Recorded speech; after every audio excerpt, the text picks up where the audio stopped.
Okay, so this week we're doing what is a research interview. So this is the week that's really important for assessment D. What is a research interview? Okay, so I'm going to step you through these. You can see the visuals here. The one in the middle is what this lecture is about. The one in the middle is about what the essay is about if you are doing interviews as your method in the interview, in the essay. So it's the one in the middle. It's not a job interview. All right, that's really, really different. The reason why it's different is the power dynamic. All right, in a job interview, the person sitting opposite the panel is the one who really, really wants something. And then the panel is testing them to see whether or not they can get it. That's the job interview. The group interview, which is on the other end down here, is not a research interview as per this experience. Again, because power dynamics are slightly different.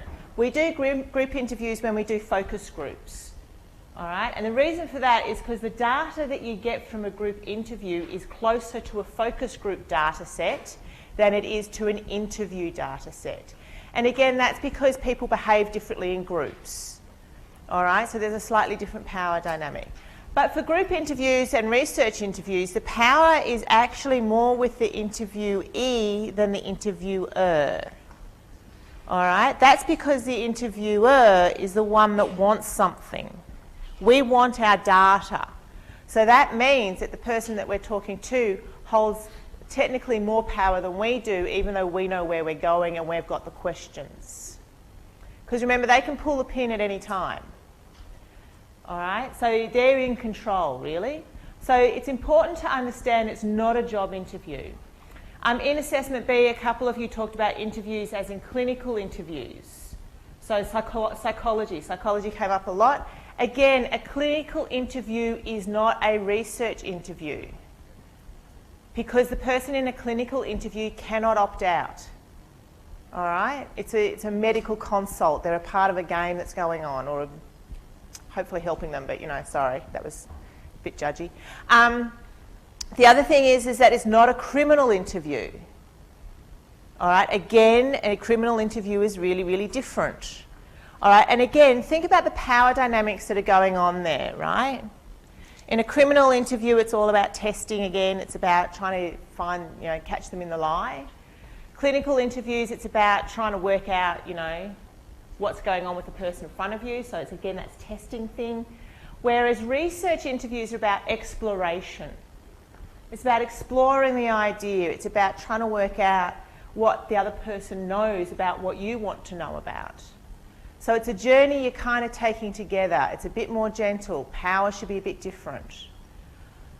All right. The other thing about group interviews, and this is when I talk about focus groups, I'll talk to you about this. You use them for a different reason. You use them to actually work out what you think your problem is. So it's a different type of research. It's a different type of data set that you're looking for. So group interviews are more about, well, what is it that I think I'm doing versus I know what I'm doing. What do people think about what it is that I'm doing? Okay, or how do people feel about what I'm doing, or why do they do what they do about what I'm thinking? All right. Hope you're all with me. So it's not a job interview, it's not a group interview, it's not a clinical interview, it's not a criminal interview. It's a really different type of interview that you're into. And you want something from them, and it's about the act of exploration. Okay, so this is our 10 steps. This is step number 7. We're getting data. Last week I talked about method and methodology. This is a method. It is not a methodology. It is a method. We are getting the data. It's that act. All right. So you've got different types of interviews that you can do. The reason why you have different types is because it depends on what your research question is and where you want to go. Structured and semi-structured and unstructured are kind of obvious in lots of ways. Bless you. So a structured interview means that the questions are very, very set. It's almost a survey done face-to-face. Okay? The reason why you do them is because you think you're pretty sure about the data set you're going for, you know what you're looking for, and you just happen to be doing a survey face-to-face instead of sending it off. The advantages of doing it face-to-face is that you can tell if they're lying to you, or you can tell if a question makes them uncomfortable or something like that. But they're really quite structured. Often people on the street will come up and ask you those sorts of surveys.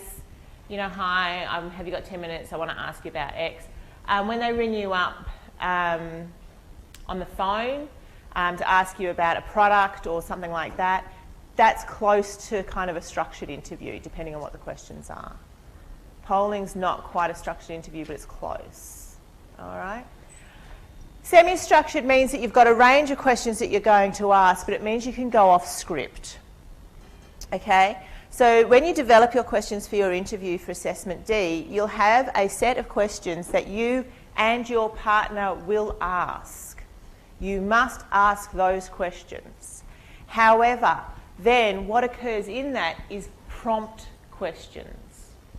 All right? And they are questions that you make up. So if somebody answers a question and you look at them and think, I think there's something else there, you can say, would you like to expand on that? Or is there something you'd like to add? Look, when you were talking about this, did you mean this? Okay? Prompt questions. These are questions that we use to prompt the person to go further into detail, to give us something else. All right? In a semi-structured interview, that's what we're talking about there. All right? So you get a different type of data set, as you can imagine.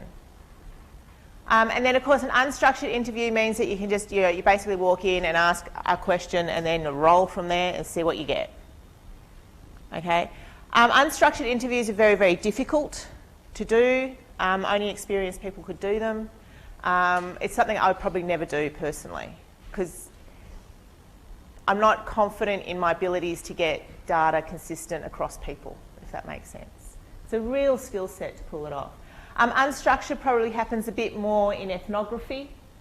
All right, so you want to interview something about something that you've observed. So you're asking about what you observed versus actually having a script. All right, so that's a bit of an unstructured interview, and so you're using interviews in the ethnography process. For the essay, do not worry about the interview action in ethnography. Worry about the observation action in ethnography. Please don't get them confused. All right. Okay, and of course you can get your data in lots of different ways. You can actually do it, as I've got all there. The reason why you do it in different ways is basically logistics. Bless you. Okay, the advantage of doing something online means you can do asynchronous. I'll talk a bit more about this later on, so I won't go into too much depth. Asynchronous or synchronous just means simultaneously in time or out of time. All right, and so you can do that. So you can actually email your questions off and then people fill them in. There are advantages and disadvantages about that. It means that people can really shape their answers. It means you're not looking them in the eye, and then you're close to survey territory. I don't think that's a real interview. I think it's really important to have the conversation. Personal position. All right. Obviously face-to-face. Now, a couple of you asked whether or not you can do Skype for your interviews for Assessment D. I've really thought hard about it. The answer is no. I really want you to do these interviews face-to-face because you really do get different data. It's important to have the experience face-to-face. Skype or FaceTime or any other type of medium, you can do it that way as well, and obviously over the phone. Now, the thing is, of course, is you've got to record every interview you do. You guys for Assessment D will record your interview. So download an app to your phone that will record. Okay, so you've got to record them. So then you've got to think about the logistics. If you're on the phone, how do you record? Skype's got a record mechanism, yay. So if you're doing these things, how are you actually recording the interview? So you record your interviews for a whole range of reasons. One is that then you don't forget anything, you're not busy taking notes, being distracted, all that sort of thing. All right, now the difference is in all these types and all these approaches is you get different types of data. That doesn't make it wrong, it just makes it different. So when I did my interviews for a research project, I used face-to-face, Skype and phone because I had a geographical problem. Because I was interviewing people all over Australia. Did it change my data? Probably, but not enough to make it significantly different. Not enough to have an impact. But it did feel different. The people I interviewed face-to-face, you can tell I've got different data than the people that I had on the phone. All right, you can feel it, it's just different. Okay, it's not wrong, it's just different. All right? So you do get different data. And this is the problem when we're doing collection, is how we get our data and what it means.